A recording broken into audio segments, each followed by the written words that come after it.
आज के वीडियो में हम कुछ इंपॉर्टेंट टॉपिक्स को कवर करेंगे, तो एंड तक जरूर देखिएगा। हेलो एवरीवन, आप सभी का स्वागत है चौहान विजन चैनल पे। स्टार्ट करते हैं हमारे फर्स्ट टॉपिक से, जो कि है भारत ब्रिटेन के बीच 350 पाउंड मिलियन का रक्षा समझौता। भारत और ब्रिटेन के बीच 350 मिलियन का डिफेंस डील हुआ। भारत यूके से light weight multi role missiles खरीदेगा, जिससे हमारी मिलिट्री पावर बढ़ेगी। दोनों देश मिलकर वॉरशिप के लिए इलेक्ट्रिक इंजिन्स भी बनाएंगे और इंडिया एयरफोर्स के पायलट्स यूके में ट्रेनिंग लेंगे। साथ ही इंडिया कंपनी यूके में इन्वेस्ट करेगी, जिससे जॉब्स और टेक्नोलॉजी दोनों बढ़ेगी। साझेदारी का उद्देश्य। इस समझौते का मकसद भारत और ब्रिटेन के बीच उन्नत हथियारों पर साझेदारी बनाना है। इससे दोनों देशों के रक्षा उद्योग को मिलकर काम करने और तकनीक साझा करने का मौका। अब बात करते हैं नौसेना सहयोग की। भारत और ब्रिटेन मिलकर युद्धपोतों के लिए बिजली से चलने वाले इंजन बनाएगा।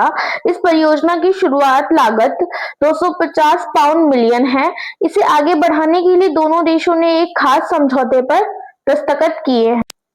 और नया सैन्य प्रशिक्षण समझौता। अब भारतीय वायुसेना के पायलट्स ब्रिटेन की RAF में प्रशिक्षण लेंगे। देन यूके में भारतीय निवेश। 64 भारतीय कंपनियां ब्रिटेन में लगभग 15,430 करोड़ का निवेश करेगी, जिससे करीब 7,000 नई नौकरियां बनेंगी। ये निवेश मुख्य रूप से इन क्षेत्रों का होगा: इंजीनियरिंग, टेक्नोलॉजी, स्वच्छ ऊर्जा, नई तरह की परिवहन सुविधाएं। अब बात करते हैं फिनटेक और एजुकेशन की। तो ये इंडिया यूके फिनटेक्स कोऑर्डिनेटर शुरू कर रहा है, ताकि दोनों देशों के स्टार्टअप्स और फाइनेंस सेक्टर जुड़ सके। यूके की अब बात करते हैं India UK education collaboration. Britain की 9 यूनिवर्सिटियां जल्दी ही भारत में अपने कैंपस खोलेंगी। इनमें से यूनिवर्सिटी ऑफ गुरुग्राम में पहले ही पढ़ाई शुरू हो चुकी है। यह भारत की नई शिक्षा नीति के अनुसार है, जो विदेशी यूनिवर्सिटीज को भारत में आने के लिए प्रोत्साहित करती है। अब बात करते हैं भारत का मानसिक स्वास्थ्य संकट। हाल के वर्षों में भारत में आत्महत्याएं और मानसिक तनाव की घटनाएं बहुत तेजी से बढ़ रही हैं। ये समस्याएं हर राज्य, उम्र और वर्ग में देखी जा रही हैं। मुख्य कारण है इसके तेज आर्थिक और तकनीकी तरक्की के बावजूद भारतीय समाज में सामाजिक दबाव, आर्थिक अनिश्चितता और सरकारी उदासीनता की वजह से मानसिक परेशानियां बढ़ रही हैं। 2023 में 1.7 लाख से ज्यादा लोगों ने सुसाइड किया। इसमें ज्यादातर पुरुष थे। कारण है स्ट्रेस, पैसा, एक्सपेक्टेशन, सोशल प्रेशर। शहरों में स्ट्रेस ज्यादा है। फार्मर्स भी बहुत प्रभावित हुए हैं ग्रामीण क्षेत्र में। ये आंकड़े दे रखे हैं यहाँ पे। और महाराष्ट्र और तमिलनाडु और कर्नाटक में आत्महत्या सबसे ज्यादा मामले हैं। फिर बात करते हैं कृषि क्षेत्र की स्थिति। 2023 में 10,000 से ज्यादा किसानों ने आत्महत्या की। 1995 से लेकर 2015 के बीच करीब 3 लाख किसानों ने जान दी। कारण थे कर्ज, फसल की बर्बादी और सरकारी लापरवाही की। देन बात करते हैं नीतियों की खामियां। भारत में मानसिक स्वास्थ्य को लेकर सरकारी योजनाओं और ढांचों में कमियां हैं। मानसिक स्वास्थ्य पर प्राथमिकता नहीं दी जाती, जबकि ये एक बड़ी राष्ट्रीय समस्या बन चुका है। बात करते हैं नीतियां तो हैं, लेकिन वो काम नहीं कर रही। 2017 में मानसिक स्वास्थ्य देखभाल कानून और 2022 में राष्ट्रीय आत्महत्या रोकथाम नीति, ये सिर्फ कागजों पर है, जमीनी स्तर पर ठीक से लागू नहीं हुई है। मनोदर्पण जैसी योजनाएं, यह योजना छात्र को मानसिक सहायता देने के लिए बनी थी, पर अब ठीक से काम नहीं कर रही। फिर बात करते हैं 270 करोड़ का बजट भी खर्च नहीं हुआ। सरकार ने मानसिक स्वास्थ्य के लिए पैसा तो दिया, लेकिन पूरी तरह से इस्तेमाल नहीं किया गया। इससे पता चलता है कि अधिकारियों में रुचि नहीं है।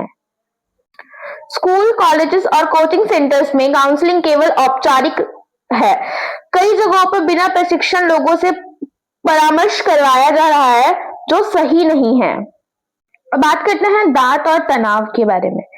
क्या है मामला? सरकार वन्य जीव संरक्षण अधिनियम 1972 में एक नया संशोधन लाने जा रही है। इसके तहत अब राज्य सरकारें कुछ जानवरों जैसे जंगली सुअर को हानिकारक जीव घोषित कर सकेगी। इससे इन जानवरों को मारा, पकड़ा या घटाया जा सकेगा, जिससे फसलें बच सके और लोगों की सुरक्षा सुनिश्चित की जा सके। और बात करते हैं न्यायालयों में न्यायाधीशों की नियुक्ति। न्यायाधीशों की नियुक्ति कैसे होती है? प्रावधान अनुच्छेद 233 नियुक्ति राज्यपाल करते हैं, पर इससे पहले वे राज्य के उच्च न्यायालय से सलाह लेते हैं। अनुच्छेद 234 अन्य न्यायिक अधिकारी की नियुक्ति राज्य लोक सेवा आयोग और उच्च न्यायालय की सिफारिश से होती है। अब बात करते हैं अनुच्छेद 235 और 36। ये अन्य न्यायालयिक मामलों को नियंत्रित करते हैं और राज्यपाल को अधिकार देते हैं कि वे कानून को लागू करें। देन बात कर रहे हैं जज बनने के लिए क्या योग्यता चाहिए। कानूनी अनुभव, उम्मीदवार को कम से कम 7 साल वकील के रूप में काम करने का अनुभव होना चाहिए। सरकारी नौकरी में नहीं होना चाहिए। उम्मीदवार किसी सरकारी विभाग में नौकरी में ना हो। देन बात करते हैं उच्च न्यायालय की भूमिका। योग्य उम्मीदवारों की अनुशंसा उच्च न्यायालय करता है। इससे नियुक्ति की प्रक्रिया में पारदर्शिता, निष्पक्षता और न्यायिक स्वतंत्रता सुनिश्चित होती है। अब बात करते हैं सुप्रीम कोर्ट का फैसला। सूरोगेसी कानून क्या है मामला? भारत का सूरोगेसी रेगुलेशन एक्ट 2021 लागू हुआ।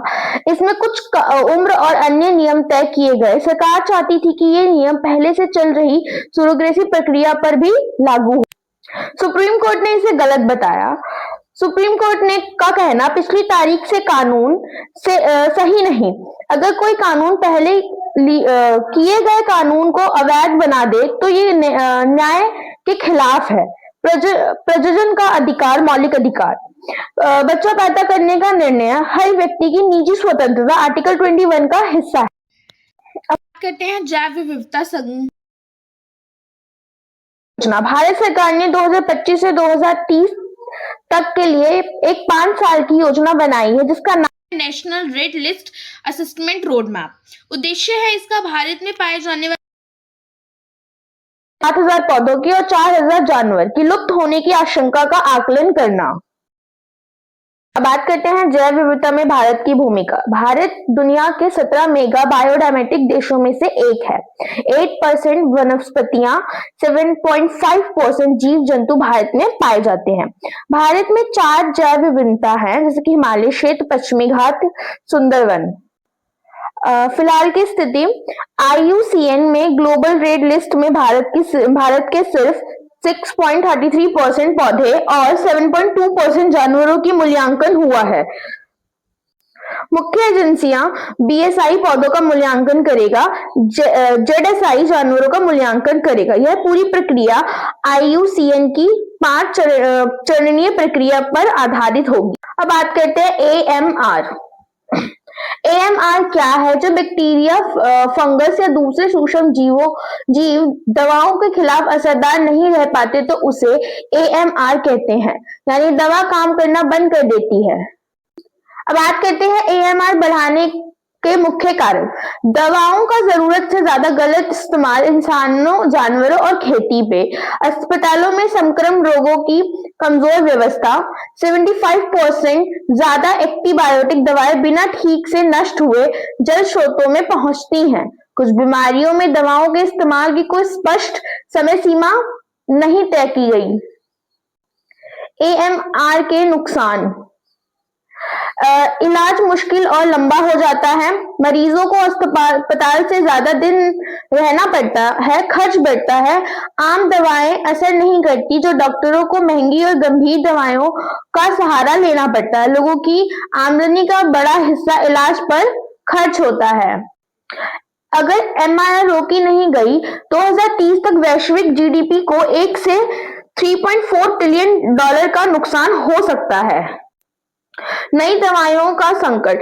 नई एंटीबायोटिक दवाइयों का अनुसंधान और विकास बहुत धीमा है। इससे हालात और भी खराब हो सकते हैं। तो हम यहीं पे हमारा टॉपिक एंड होता है। हमने सारे टॉपिक्स को कवर कर लिया। तो thank you so much for watching. अगर चैनल अच्छा लगा हो तो चैनल को सब्सक्राइब जरूर करें और लाइक शेयर करना मत भूलिएगा। मिलते हैं